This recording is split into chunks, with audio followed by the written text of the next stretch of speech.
여러분 한 주간도 안녕하셨습니까? 오늘이 벌써 9월 8일인가 8일인가 그렇죠. 자, 오늘 벌써 9월 들어서 주일은 두 번째죠. 9월 1일이 주일이었기 때문에 오늘 두 번째입니다. 9월 들어서 벌써 이제 백로도 지났고요. 이슬이 내린다는 하얀 이슬이 내리는 백로도 지났고요. 그런데 아침 저녁으로는 그래도 날씨가 많이 변화됐죠. 그런데 한낮에는 계속 30도를 넘나드는 더위가 계속되고 있습니다. 자, 막바지 더위 잘 견디시고요. 오늘도 여러분들과 함께 이사야 강의 42장 그 첫 번째 시간 오늘도 여러분들과 함께 말씀을 나누도록 하겠습니다. 오늘도 여러분들 귀를 기울이시고 마음을 담아 들어주시길 부탁드립니다. 자, 그러면 42장 시작하겠습니다. 내가 붙드는 나의 종, 내 마음에 기뻐하는 나의 택한 사람을 보라.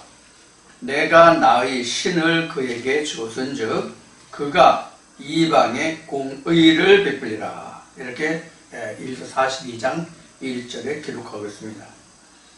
여기서 이제 내가 붙드는 나의 종 하면은 우리가 흔히 일반적으로 생각하기를 하나님의 말씀을 대하고 증거하는 목사들을 우리가 이제 생각할 수가 있죠.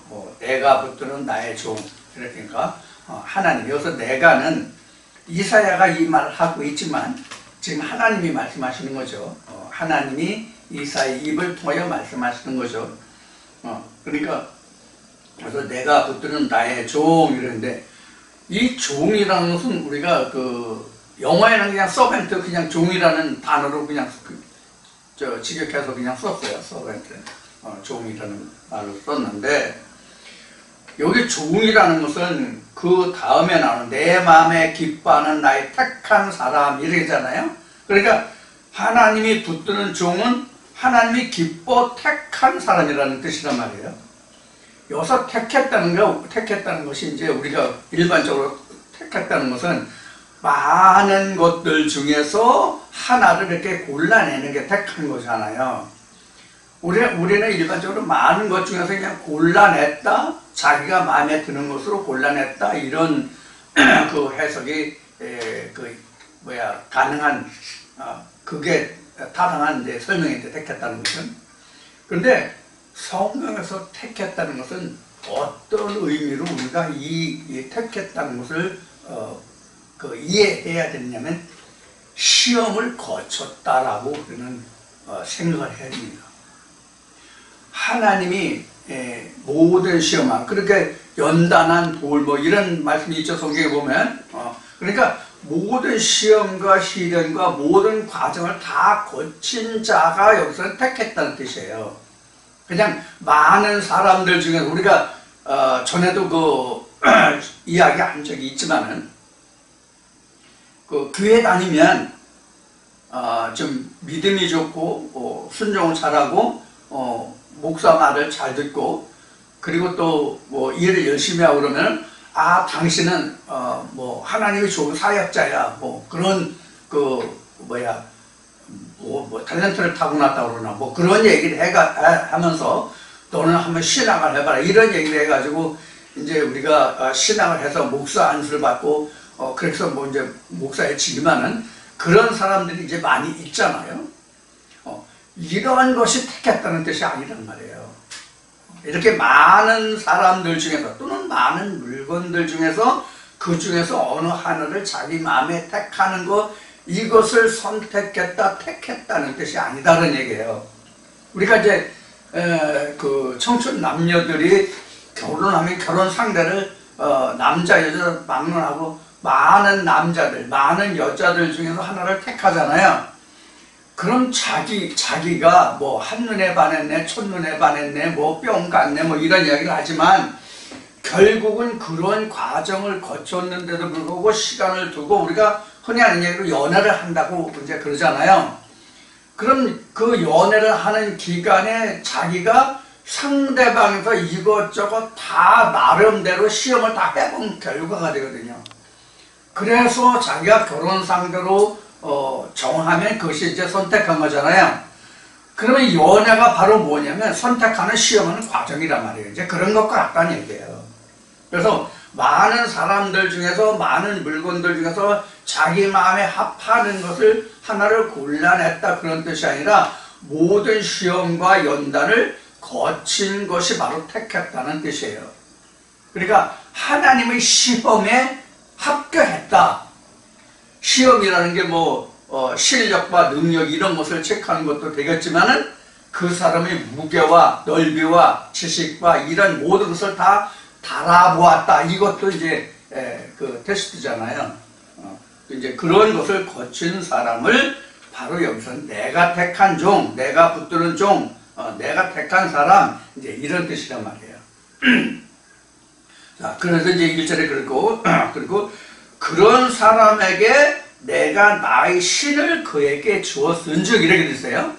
자, 그러면 여기서 하나님이 먼저 모든 이제 좋은과 택한 것을 이제 설명드렸잖아요. 말씀드렸는데 그것을 거쳐서 신을 부어준다라는 지금 얘기가 되잖아. 이 말씀이 기록된 순서로 보면.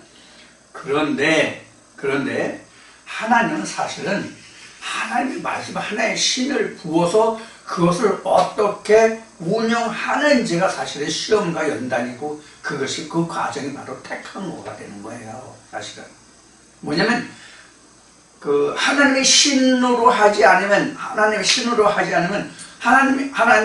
그 사람은 하나님이라기보다는 그 사람에 대해서 어떻게 순종하고 복종하는지에 대해서 알 수가 없잖아요. 그러니까 신을 먼저 주어 봐야 된단 말이에요. 신을 부어보는 거예요. 예를 들어서 성경에서 우리가 역사를 보자고요. 우리가 사울 있잖아요. 사울. 이스라엘의 그 왕을 세울 때 초대 그 왕이 사울이었잖아요. 사울은 하나님의 시험에서 결국은 탈락이 됐죠. 어디서 탈락이 됐어요? 제사에서 탈락이 됐죠. 그렇죠? 사무엘이 올 때까지 기다려야 되는데 사무엘이 오기 전에 자기가 제사장으로 했잖아요. 이것이 하나님의 시험해 보는 거예요. 그 과정을 거쳐야 그 과정을 거쳐야 택한 나의 종, 내가 기뻐하는 자 이렇게 된단 말이에요. 그래서 그 뒤에는 다윗과 솔로몬이라는 그런 택한 종, 하나님이 기뻐하시는 자가 나왔잖아요. 이제 이런 것을 우리가 생각하시면 여기서 1절에서 말하고 있는 지금 하나님이 붙드는 종, 그리고 하나님이 그 택한 사람, 그리고 나의 신을 그에게 주었다. 이렇게 이제 이야기하고 있는데 그 순서로는 하나님의 신이 먼저 가서 그 사람이 어떻게 그 신을 부리는지, 그 신을 부린다기보다 그 신에 대해서 어떻게 그 부림을 받는지지요. 그러니까 그게 바로 택한 것이 되는 거예요. 어떻게 부림을 받느냐에 따라서. 예를 들어 제가 지금 말씀을 대하고 있잖아요. 말씀을 대하고 있는데 이 말씀에 대해서 내가 부림을 받는 거잖아요. 그래서 썰의 종이라고 한 거예요. 근데 그 부림을 받는데 어떻게 그 사람이 움직이고 행하는가, 그 과정이 택하는 과정이란 말이에요. 그 연단을 거쳐야, 그 시험을 거쳐야 바로 이제 택한 종이 되는 거죠. 그래서 신을 부는데 신을 이제 줘요. 그 다음에 그 신을 주어서 그가 이방의 공의를 베풀리라 그랬어요. 이방의 공의를 베풀리라. 그러니까 여기서 우리가 이방의 공의를 베풀리라는 것은 공의가 바로 하나님의 신이란 말이에요. 하나님의 신을 이방에 베푼 것은, 자, 그러면 우리가 이런 것을 한번 생각해 볼 수 있어요. 어떤 것을 생각하냐면 하나님의 백성에게는 하나님의 말씀을 별도로 증거할 필요가 없다 이렇게 되는 거예요. 무슨 뜻인지 여러분들 이해를 하실 수 있는지 모르겠지만 이게 바로 교회 개념이에요. 지금 말씀드리고자 하는 부분이 바로 교회 개념이에요. 교회는 이스라엘이에요. 교회는 이스라엘이라고. 왜냐하면 교회라는 뜻이 그 헬라어로는 그 에클레시아라고 가지고 이미 택함을 받은, 선택을 받은 하나님의 백성으로 이미 지정된 자들이 바로 교회란 말이에요. 그러니까 이미 하나님의 말씀으로 온전함을 받아서 하나님으로부터, 사람이 아니라 하나님으로부터 인침을 받은 자들의 모임이 바로 에클레시아 교회란 말이에요. 이런 사람들에게 굳이 하나님의 말씀이 필요 없어요. 그럼 이런 사람들에게는 무엇이 필요하느냐? 사역, 임무만 필요해요. 임무만 필요하다고, 이런 사람들에게는. 그래서 이러한 사람들에게는 임무가 필요하기 때문에 직분이 주어지는 거예요.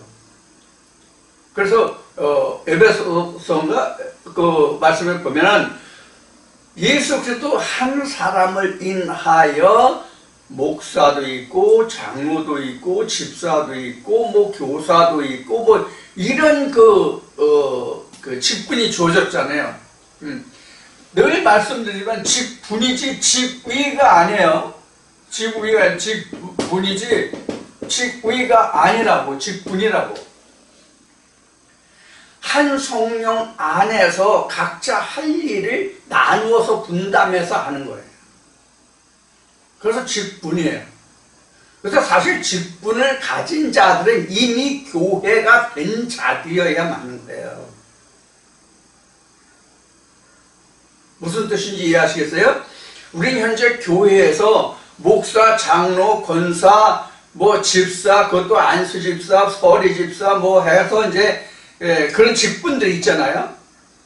이제 우리는 이것이 교회 내에서는 하나의 직분이 아니라 직위가 됐어요. 직분이라고 말은 하는데 사실은 직위가 돼가지고 목사 밑에 장로, 장로 밑에 권사, 권사 밑에 집사, 집사 밑에 뭐 성리 이런 식이 돼 있잖아요. 아니다 그런 얘기예요. 성경으로 본다면, 성경적으로 말한다면, 즉 하나님이 말씀하시는 것으로 하면 그들 모두가 다 같은 레벨에 있는 거예요. 같은 하나님의 말씀에 대해서 같은 레벨이라고 하는 거예요. 하나님의 말씀에 대해서 하나님과 그것도 정확하게 하면 예수가 말한 것 같이 유일하신 참 하나님과 그의 보내신 자와 성령을 아는 지식이 같은 수준에 있는 사람들이 각자 자기의 타고난 소질에 따라서, 성경으로 보면 달란트죠. 달란트에 따라서 그 하는 일들이 임무가 나누어진 거예요. 하나님의 말씀의 정도를 갖고. 그게 바로 뭐냐면 교회예요. 이런 사람들, 임무, 직분을 가진 사람들이 집합체가 교회란 말이에요. 사실 우리가 현재 일상적으로 교회라고 하는 것은 뭐라고 해야 맞냐면, 성경으로 말하면 뭐라고 해야 맞냐면 회당이에요. 회당.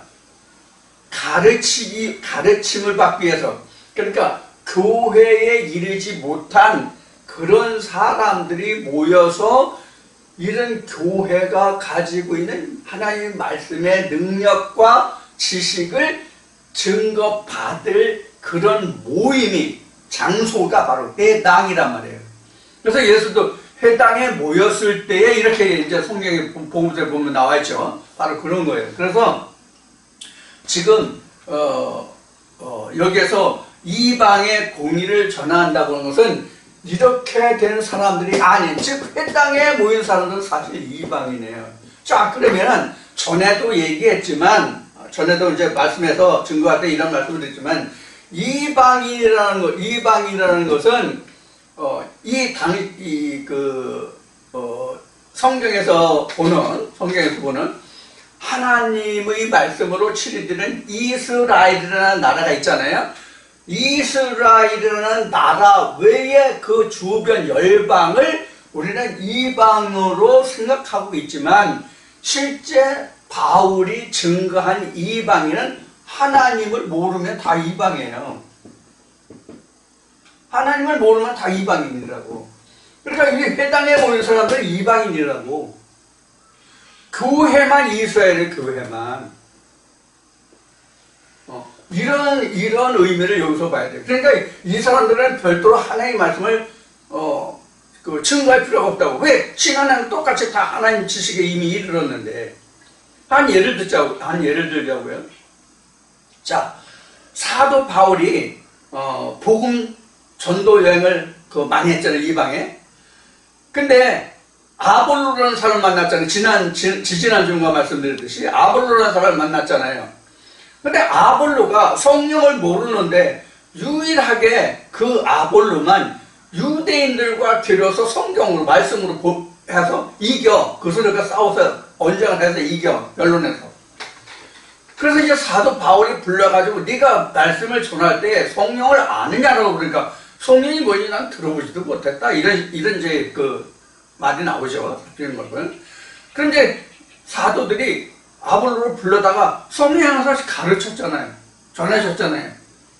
그럼 아볼로도 표면적으로는 유대인들을 이겼을지 모르겠지만은 그가 성령을 알기 전에는 뭐예요? 이방인이라고. 그러니까 데려다가 가르쳐서 같이 동역자가 된 거예요. 결국은 이걸 우리가 그 일반적으로 그 세상적으로 또는 세상이 아니라도 교회 다니는 신앙생활을 한다고 해도 이것을 자세히 아는 사람들이 그리 많다고 저는 생각을 안 해요. 그래서 지금 이제 자세히 말씀드리는 거예요. 그래서 우리가 그 교회에 다니면 그 초신자 처음 시작하는 자들부터 해서 어떤 일정 양육 과정을 있어서 아니면 어떤 일정한 기간이 지나도록 교회에 열심히 나오고 그러면은 뭐 직분을 주는데 사실 직분을 주는 것은 지금 말씀드린 것이 교회가 돼야만 직분이 있는 거예요. 그전에는 직분이 없어요, 사실은. 이런 것을 이제 우리가 이 말씀에서 좀 이해를 했으면 좋겠어요. 그래서 이런 그 하나님의 신을 받은 자들이 바로 이방의 공의를 베푸는데, 이방이라고 하는 것은 다른 나라가 아니에요.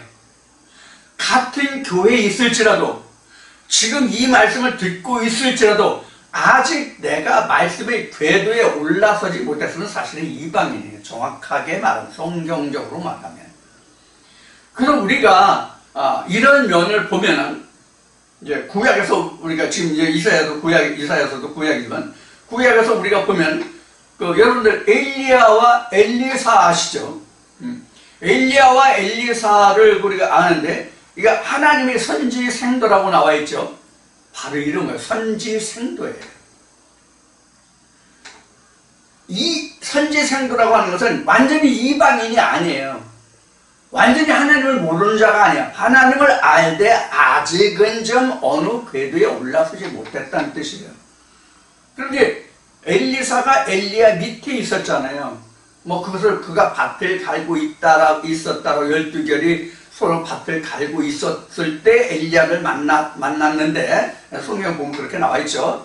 그런데 이 12결이 서로 밭을 갈고 있다는 얘기는 그 엘리야의 문화생이라는 얘기예요. 의미적으로 봐서. 그래서 아직은 엘리사가 엘리야의 수준에 들어가지 못했단 말이에요. 그러니까 엘리야의 그 옷깃이라도 받으려고 했던 거잖아요. 그 성령을 나에게 부어달라고 얘기한 거잖아요, 엘리사가. 이런 거로. 그래서 선지생도예요, 선지생도. 그래서 선지생도를 지나야 엘리야의 반열에 올라설 수 있는 거죠. 엘리야의 반열에 올라서면 그것이 바로 교회 에클레시아라고 그런 의미예요. 그래서 우리가 배움을 하나님의 말씀에 어느 일정 궤도에 오르지 못했으면 우리 모두가 다 뭐라고 해야 되냐면 이방인이라고 해야 맞아요, 사실은. 그럼 이방인이라는 그런 뜻을 좀 더 확대 해석하면 이방인으로서는 아버지 보좌에 이를 자가 힘들다, 어렵다, 이런 수준을 이야기하는 거예요. 그러니까 우리가 말씀에 잘해야 된다는 얘기를 하는 거예요. 이게 바로 요한계시록에서 말하는 둘째 사망이거든요. 이런 이제 이야기가 여기 짧지만 이 말씀을 이렇게 뜯어보면 이런 그 의미가 들어있고 우리가 이런 것을 이 말씀 속에서 살펴볼 수가 있다고요. 자, 2절 보겠습니다. 그럼 이제 이 정도면 충분히 이해했으라고 있고요. 그 다음에 2절 보겠습니다. 그는 외치지 아니하며 목소리를 높이지 아니하며 그 소리를 소리로 고리에 들리게 아니하며 이렇게 이제 됐어요. 그 2절 말씀에 보면 외치지도 않고 목소리를 높이지도 않고 소리를 거리에 들리게 하지도 않고 이렇게 설명했어요. 그럼 이런 말의 뜻이 글로는 이렇게 표현했지만 이 상태가 뭐예요? 2절에서 기록한 이 상태가 뭐예요? 침묵이에요. 침묵이죠? 자, 봅시다. 왜 침묵인지 보자고요. 2절 보여요. 그는 외치지 아니하고 소리내지 않는 거죠. 그 다음에 보세요. 목소리를 높이지 아니하죠. 이것도 소리내지 않는 거죠. 그 다음에 소리로 거리에 들리게 아니하며 그럼 뭐예요? 침묵이잖아요. 그래서 2절을 한 단어로 표현하면 묵상이에요. 2절을 한마디로 표현하면 묵상이라고. 뭐에 대한 묵상이냐? 뭐에 대한 묵상이냐? 이방인에 대하여 공의를 베푸는 그 말씀, 공의가 지금 묵상이 된다는 그런 얘기예요. 들었을 때. 그래서 외치지 않고 그런 뜻이 된다고. 여기서는. 자, 이방인에게 공의를 베풀잖아요. 그는 외치지 않아. 공의를 베푸는데, 이방에 공의를 베푸는데, 외치지도 않아. 소리도 안 내. 그럼 뭐예요? 그래서 2절에 기록한 이 말씀을 히브리어로 기록된 그 말씀을 자세히 살펴보면 어떤 의미가 되냐면 사람을 불러 모으지 아니할지라도 이런 의미가 돼요. 전체적으로 이제 해석하면. 그러니까 사람을 불러 모으지 않았으니까 소리 질러봐야 소용없죠. 외쳐봐야 소용없죠. 할 필요가 없는 거예요. 자, 그럼 여기서 연상되는 게 뭡니까, 여러분들? 세례 요한을 생각할 수 있죠. 광야에서 외치는 자의 소리. 광야에 누가 있어요? 광야에 누가 있냐고. 아무도 없어요. 그러면 여기서 외치지 않고 뭐 불러 모으지 않고 이런 광야에 외치는 이 소리를 하면은 무슨 얘기냐면 하나님의 택한 종, 하나님의 시험과 연단을 거쳐서 하나님이 말씀으로 보냄을 받은지니 외치고 부르짖을지라도 그 말이 듣는 사람들로 하여금은 그게 아무 소리도 들리지 않는다는 뜻이에요. 이방인에게는. 무슨 얘기인지 이해가 되시죠? 여러분들이 처음 이 말씀을 들으실 때 저 사람이 떠들긴 떠드는데 분명히 뭐 얘기하긴 하는데 저게 도대체 무슨 말이야? 여지껏 내가 듣지도 보지도 못하는데 저 무슨 얘기하는 거야? 이런 뜻이란 말이에요. 그러니까 외쳐도 뭐 들리질 않아 그 소리가. 응? 무슨 뜻인지 이해하시죠? 내가 아무리 큰 소리를 외치고 부르짖어도 그 소리가 무슨 소리인지 내가 귀에 들어야 나가 저기지. 그럼 이 사람들에게는 뭐로 될까요? 소음 정도야 소음. 소음이라는 게 뭐가 소음이에요? 어떤 일정한 지식을, 어떤 언어를 전달하지 않는 그것은 다 소음이에요. 그러니까 자기가 이해하고 들을 수 있는 말이 아니면 그것도 소음이라고. 예를 들어서 우리가 음악 감상을 한다고 합시다. 자기가 좋아하는 그 어떤 분야의 노래 가사를 알고 의미도 알고 자기가 들어본 것이 있으면 그 음악 귀에 쏙쏙 들어오잖아요. 근데 뭐 베토벤의 교향곡, 뭐 모차르트야 이런 음악을 틀어놓고 이 음악에 대해서 이 클래식에 대해서 여러분 들리는 감정을 얘기하면 그 사람이 이해할 수 있게 소음에 불과하다고. 이게 이런 것과 똑같은 거예요. 지금 2절이 바로 그런 뜻이에요. 그리고 이것을 2절의 이 말씀을 나에게 적용시킨다면 앞에 모두에 말씀드렸듯이 묵상이에요. 공의의 말씀이 증거됐을지라도 그것을 내가 들었을지라도 내게서는 아무런 반향이 일어나질 않아. 왜? 그 말씀을 깨달아지지 않았기 때문에. 그러면 내 안에서는 침묵이야. 그러니까 그 말씀을 내가 묵상해야 돼. 언제까지? 공의의 말씀으로 들릴 때까지. 그래야만 그 말씀이 1절에서 말한 바와 같이 공의가 내게 비로소 이르게 된다고. 그러면 내 안에서 이방은 그럼 뭐가 이방이냐? 말씀은 즉 본문은 알고 있으되 그 속뜻 그 내용을 알고 있지 못하면 그 말씀들이 이방이에요. 왜 이방이냐? 하나님의 양이 아니니까. 즉 하나님의 생명의 말씀이 안 됐으니까 그건 이방과 같단 말이에요. 내 것이 아니라는 얘기예요. 이방은 하나님의 것이 아니잖아. 이방은 이방은 하나님의 것이 아니잖아. 이제 그런 의미가 2절에 담겨 있습니다.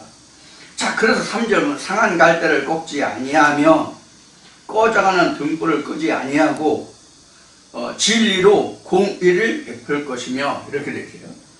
여기서 상한 갈대를 꺾지 아니하며 꺼져가는 등불을 끄지 아니하고 여기서 상한 갈대라는 것은 우리가 이제 마태복음 그 5장에 보면은 그 요한이 오게 가지고 요한이 자기 제자들 광야에 있는 예수에게로 보내가지고 우리가 다른 사람을 기다리랴 우리란 그가 당신이냐 뭐 이런 이제 질문을 하고 당신이 우리에게 보낸 그 하나님 보낸 증거가 뭐냐 이런 걸 볼 때 예수가 그러잖아요. 뭐 벙어리가 말하고 아픈 자가 뭐 나오면 이런 말씀하죠. 그리고 그들이 간 다음에 제자들에게 예수가 말하기를 너희가 뭐로 광야에 나왔느냐 흔들리는 갈대냐 이런 갈대가 나오죠.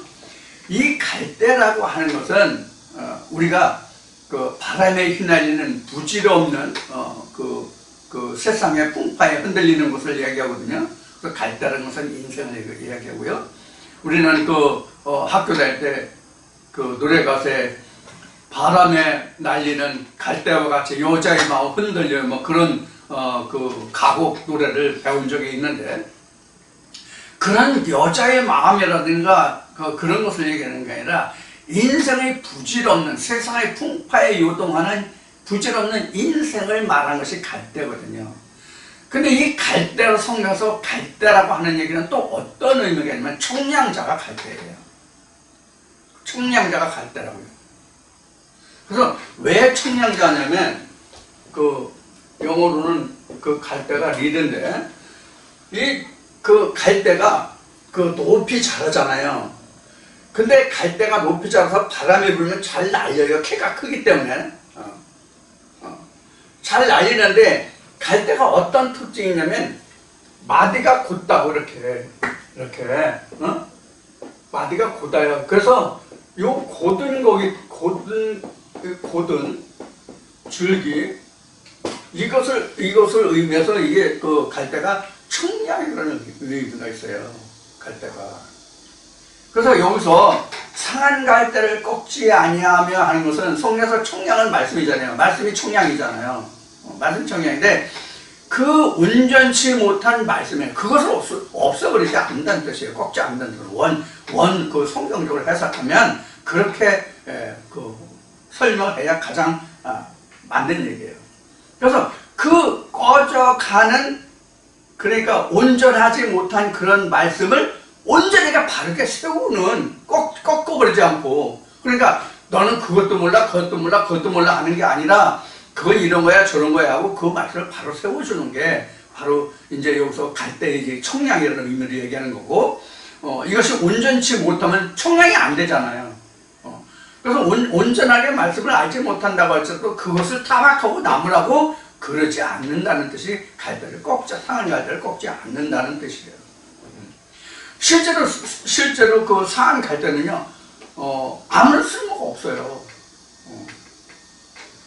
그것을, 우리가 여기서 이제 볼 수가 있고요. 묵지 아니면 꺼져가는 등불을 끄지 아니한다. 꺼져가는 등불이라는 것은 뭐냐면 공의 역시.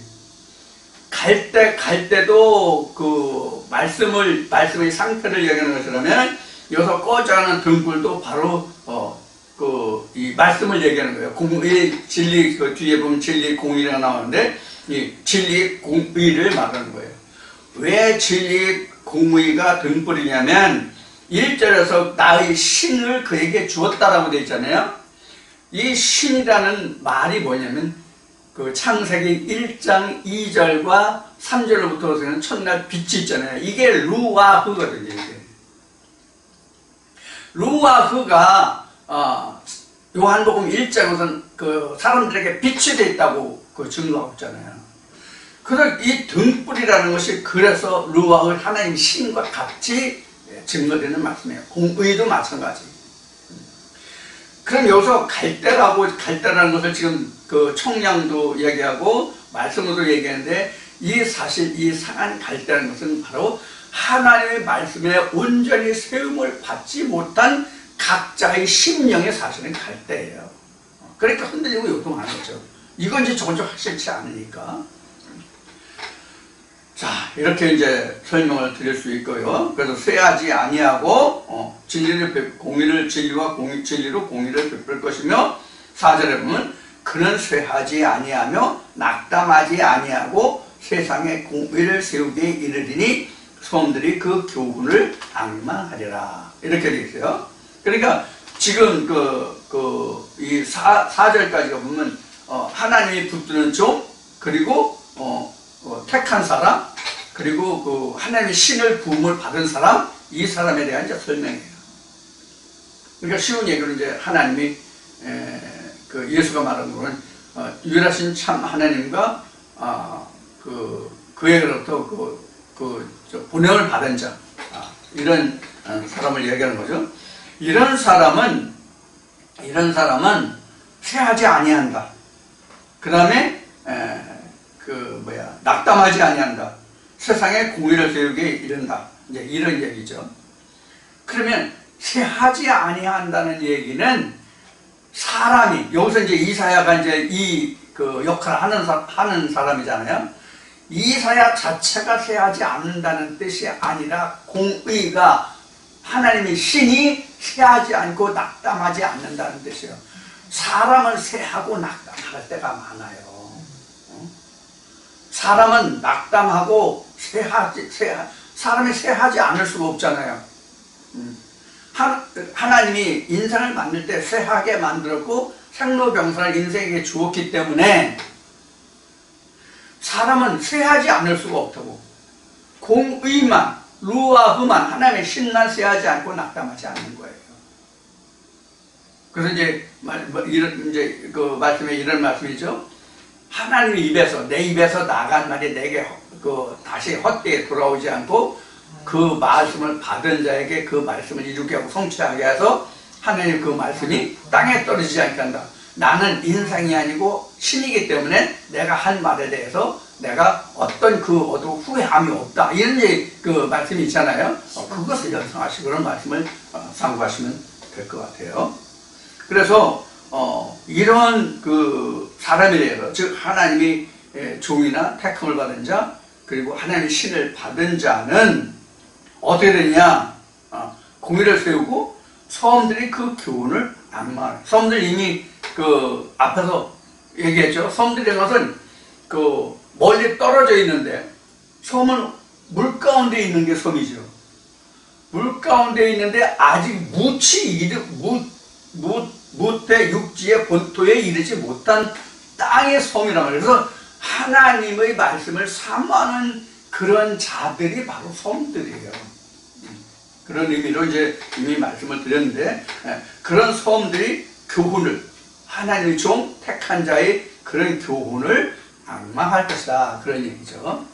그러니까 우리와 같은 사람들이에요. 우리가 같이 하나님의 말씀을 사모하는 자들, 이게 앙망하는 자들. 그래서 우리가 공의의 말씀을 듣기를 원하는 거잖아요. 그런 상태를 여기서 말하고 있습니다. 그 다음에 이제 5절인데 5절부터 하늘을 창조하여 펴시고 땅과 그 소산을 베푸시며 땅 위의 백성에게 호흡을 주시며 땅에 행하는 자에게 신을 주시는 하나님 여호와께서 이같이 말씀하시되. 그러니까 여기는 지금 5절에서는 지금 그 하나님이, 그 하나님의 신이 또는 하나님의 신을 받은 자가 하는 일에 대해서 지금 설명하고 있는 거죠. 자, 어떤 일을 하냐면 하늘을 창조하여 펴시고, 이게 하나님이 하시는 일이잖아요. 그러니까 이게 공의잖아요. 하나님의 신이 하는 거잖아요. 하늘을 창조하여 펴시고, 여기서 하늘이라고 하는 것은 우리가 저는 이게 하늘이라고 성경에서 이제 하늘이라는 것은 이제 그런概念이 벗어난 지가 이제 꽤 오래됐지만, 하늘 하면 하나님이에요. 여호와예요. 그 우리가 하늘 하면, 그런데 그 옛날을 상고해보면, 지난날을 상고해보면, 하늘 하면 지금 우리가 머리로 떠받치는 이 공중, 이 위에 이 하늘을 생각할 때가 있었죠? 저만 그렇게 생각하는 게 아니라 여러분들도 그렇게 생각하셨을 거예요. 그래서 천국 간다, 하늘나라 간다 그러면 우리가 죽은 후에 저 꼭대기 어디인가 알지 못하는 미지의 장소로 가는 것으로 그렇게 생각했던 적이 있잖아요. 그런 하늘이 아니라 하늘은 곧 말씀이에요. 하나님이에요. 그래서 하늘을 창조해 펴시며, 그러니까 이제 성경에 보면 저 참 하늘 나오죠. 성경에 참 하늘 나오는데 이거 잘 안 지워진다. 성경에 참 하늘 나오는데 이것은 그냥 하늘이죠. 하늘을 창조해 펴시며 이러는데,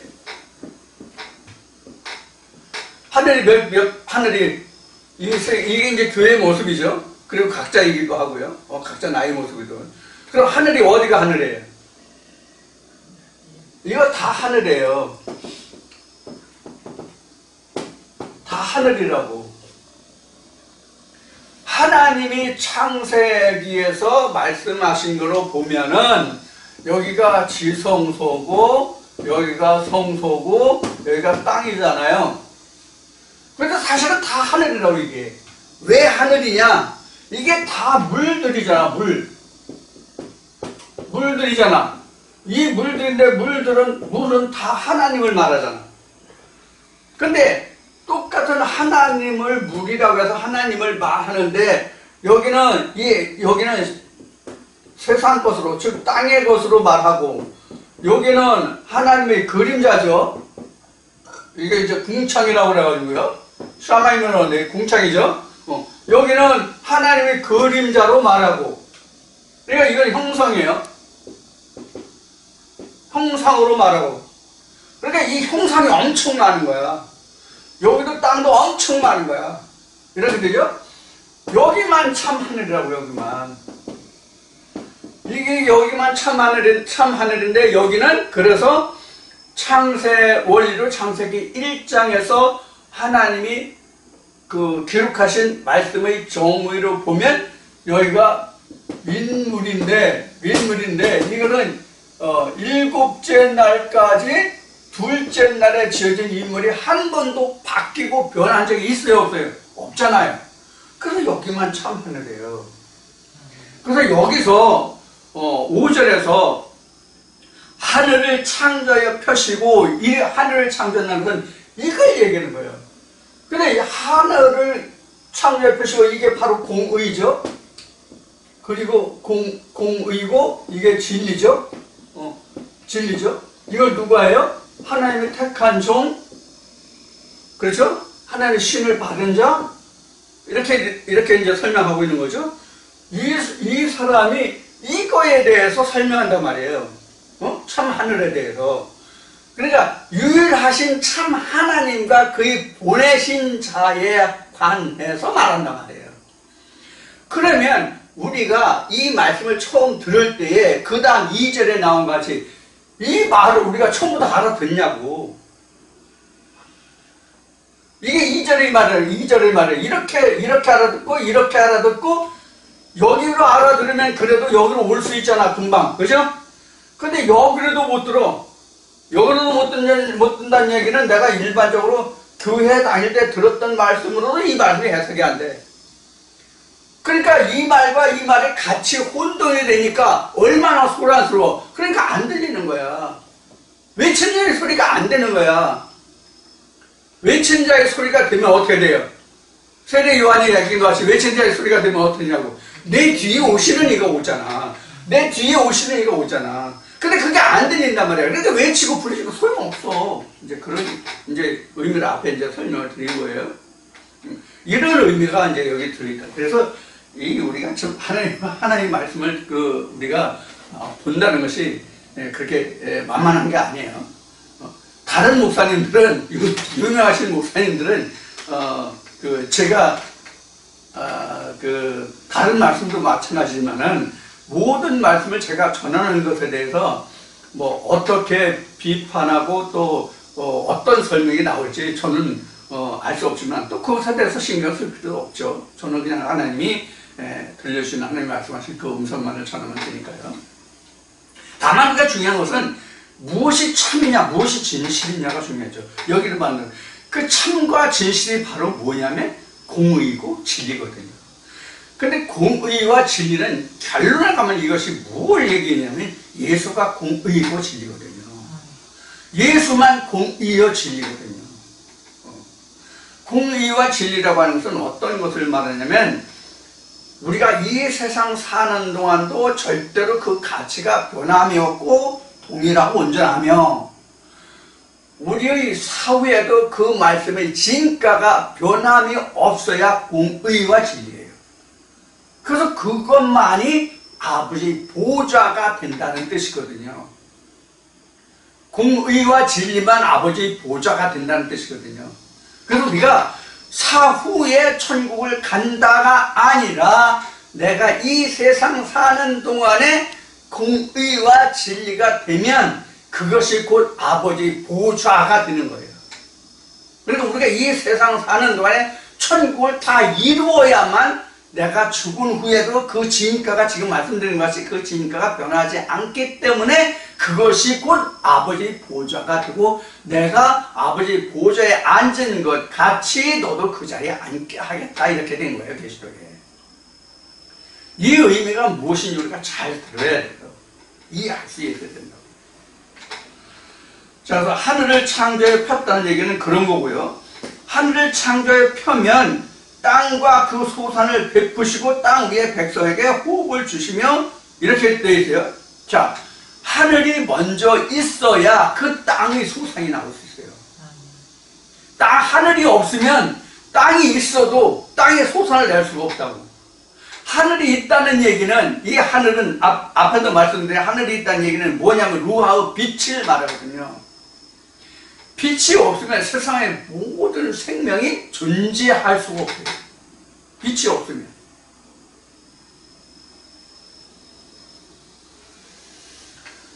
제가 신학을 처음에 할 때 가까운 데 하다가 이제 좀 먼 데로 갔는데 처음에 신학할 때 그 사람이 그 고향이 저 땅끝 마을이라나 뭐 어디 이제 그런 데가 있더라고요. 거기를 간 적이 있어요. 거기를 간 적이 있는데 그 집에 보면 지금 마루 있잖아요. 마루. 그 마루가 있는데 마루 밑에 어떻게 고추씨가 떨어졌나 봐. 그 고추씨가 거기서 싹이 나가지고 그 밑에 마루 밑에 그 세멘트로 막아가지고 그 공기통을 이렇게 만들어놨는데 그렇지 않으면 나무 위에서 습게 쳐서오니까 공기통을 만들어놨는데 그 공기통 밑으로 싹이 이렇게 나와가지고 거기서 이렇게 자라는 그런 모습을 이제 본 적이 있거든요. 자, 그 다음에 우리가 그 산에 가면 경사가 심한 데 있잖아요. 경사가 심한 데 있는데 예를 들어서 경사가 이렇게 됐다고 합시다. 그럼 나무가 이렇게 자라요? 땅에서 뿌리 받고? 전부 하늘을 향해서 가죠. 왜? 빛이 여기 있으니까. 그래서 우리 인생들도 하늘에 머리를 두고 산다. 머리를 이고 산다. 이런 얘기를 이제 노인들이 하잖아요. 이게 바로 빛의 지향성이에요, 사람도. 그럼 하나님의 빛이라는 얘기가 하나님을 지향해야 된다는 얘기다. 그래서 성경은 인간에게 신을 삼아는 영혼을 삼아는 마음을 주셨다고 기록한 거예요. 그러니까 하늘을 보고 산다는 거거든요. 그래서 우리 조상들을 보면 하나님을 모르는 사람들도 하나님 하늘 했다고요. 전에도 그런 얘기 한 적이 있는데 지금은 이제 수리시설, 관계시설이 잘 돼 있어가지고 홍수에 대한 피해가 지금은 굉장히 적잖아요. 제가 군 시절에 있을 때만 해도 서울 광화문까지 홍수가 나면 광화문까지 물이 찼던 시절이 있었어요. 왜 그러냐? 한강의 제방 시설을 제대로 안 했기 때문에 한강이 범람해서 광화문까지 물이 들어왔거든요. 지금 그런 일이 있습니까? 없죠. 서울도 변두리, 그 합천변 이런 데는 여름에 홍수 나면요, 진짜 좀 듣기에 거북할지 모르지만 그 화장실이, 그 옛날에 재래식 화장실이 많았었잖아요. 재래식 화장실이 물 차서 다 넘쳐가지고요, 둥둥 떠다니는 누런 덩어리 엄청 많았어요. 그 안방까지 들어왔어요, 전에는. 하천변 사는. 자, 그런 시절이 있었는데, 자, 옛날 지금에는, 그래서, 여기서 하늘을 창조해 펴야만 땅과 그 소산을 베풀 수가 있어요. 우리로 말하면, 하나님의 말씀이, 하늘의 말씀이 내게 퍼져야만 그것이 하늘이 되고, 그 하늘로 인해서 내 땅이 경작돼서 말씀의 소산을 얻을 수 있다고요. 그래서 성령 열매 해가지고 우리 많이 배웠죠? 들었죠? 그런 것을 우리가 연상하시면 돼요. 그래서 호흡을 주시며, 호흡을 준다는 것은 이 호흡을 얘기하는 것이 아니라 하나님과 내가 각자가 교통하는 것이 호흡이에요. 하나님과 내가 교통하는 것, 이게 호흡이에요. 우리는 기도를 호흡이라는 얘기를 교회 다닐 때 많이 들으셨을 거예요. 그래서 기도는 자기가 어떤 것을 이루었으면, 어떤 것이 이렇게 됐으면 자기가 바라고 원하는 그 어떤 뜻이 이루어지는 것을 우리가 기도로 해서 그것을 하나님이 들어주신다고 이렇게 얘기하는데, 사실 기도는 호흡이라는 말을 그래서 했거든요. 근데 이 기도라는 것은 바로 뭐냐면 하나님과 내가 말씀으로 소통되는 게 기도예요. 그래서 우리가 최고의 기도는 마태복음 6장을 언급해서 말씀드린 적이 있는데, 하나님 뜻이 하늘에서 이루어진 것 같이 땅 내게서도 이루어지는 거예요. 그게 토시소산이에요. 그래서 여기서 소산을 베푸시며 땅 위에 백성에게 호흡을 주시는 것이, 토시소산이 나오면 그것이 호흡이에요. 그 토시소산이 나왔을 때 나는 무엇을 할 수 있어요? 하나님께 예물을 드릴 수 있거든. 그 토시소산을 위해서. 토지소산이 없기 때문에 하나님께 예물을 못 드리는 거예요. 안 드리는 거지, 안 드리는 게 아니라 못 드리는 거라고. 안 드리는 것은 내가 알면서도 하지 않는 것이 안 드리는 거고, 못 드리는 것은 내가 소산물이 없기 때문에 못 드리는 거예요. 그래서 레위기 2장에서 말씀을 드렸듯이 하나님께 예물을 드리는 것이 우리가 반드시 두 가지거든요. 이게 말라기까지 말씀이 나와요. 레위기에 나오는 말씀이 말라기까지 나오는데, 하나님의 언약과 소재물이거든요.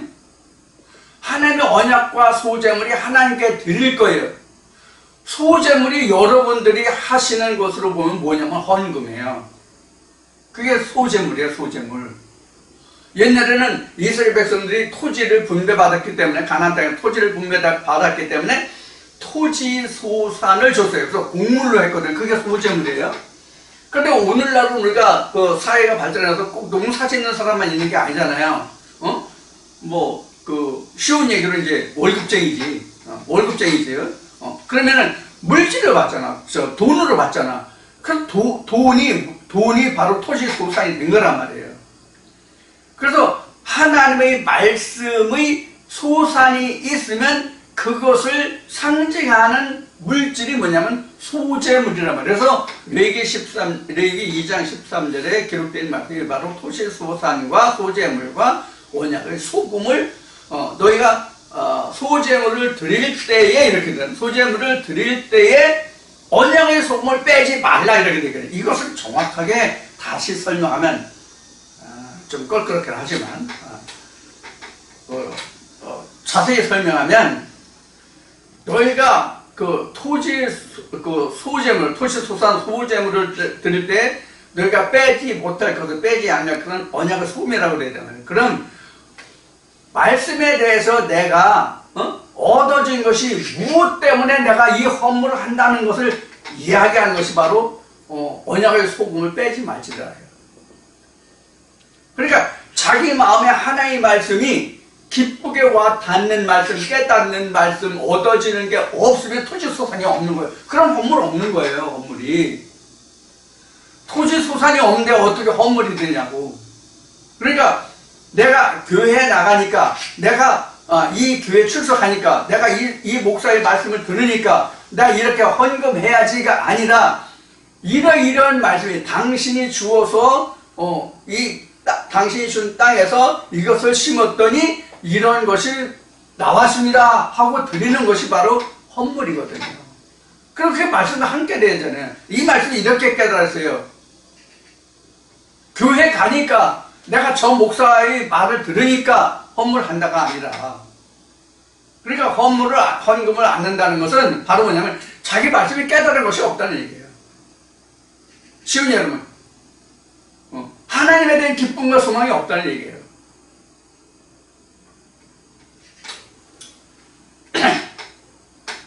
그래서 여기는 5절 말씀에 보면 땅의 백성에게 호흡을 주시며 땅에 행하는 자들에게 신을 주시는 하나님 여호와께서 이같이 말씀하시되, 이렇게 토지 소산이 있는 자들에게, 그래서 호흡이 있는 자들에게 하나님 신을 주신다고.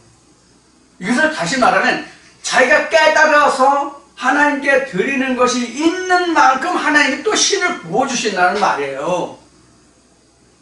그러니까 우리가 하나님께 헌금한다는 얘기는 헌물인데, 소재물인데 이 소재물을 한다는 것은 그만큼 내가 하나님의 말씀에 깨달음이 있다는 얘기예요. 그 사람이 자꾸 하나님이 하려없으니 하나님이 신을 부어주신다고.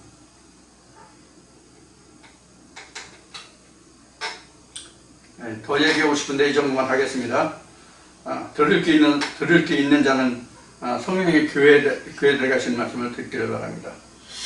자, 이같이 그 하나님이 택하신 종과 주의 백성들의 관계를 지금 설명하고 계세요. 말씀하고 계세요. 누구를 통해서? 이사야의 입을 통해서. 지금은 저 입을 통해서 이 말씀을 지금 풀어주고 계시죠.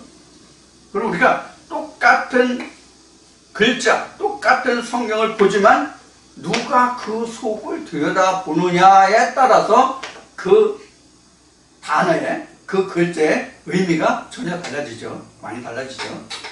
이렇게 이제 하나님의 말씀이 이제 증거되고 있습니다. 자, 이제 5절까지 말씀을 드렸는데 좀 잠시 쉬었다가 다시 시작하겠습니다.